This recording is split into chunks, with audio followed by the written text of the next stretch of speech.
Oh yeah, when I walk across that with a wetsuit and dragging a kayak across Larry Holmes Drive, hell yeah, man, people, I get beeped at, stared at, all kinds of things, you know. But I did notice since I've been doing it, I didn't, like living on the river, I see a lot of activity on there. And Sure. like I'd say probably the last 2 years, I can't believe the amount of kayakers I see on the river. And I've actually had people come and approach me and tell me, you know, I kind of motivated them to do it. Living on the river, I went through 3 like very bad floods. Sure. And I was like kind of in a, it was a lot of stress. I had a little boy that was just born. I was married at the time. And we were trying to have our house elevated, and we were just having a lot of issues with flood insurance contractors, and I just wasn't in a good place in my life at the time. Okay.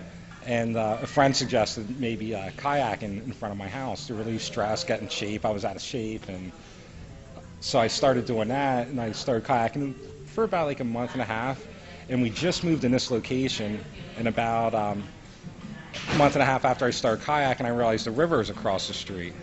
So one Sunday, I got someone to come here and pick me up, and I went from my house to see how long it would take me. Sure. And it took me about 2.5 hours the first time I did it.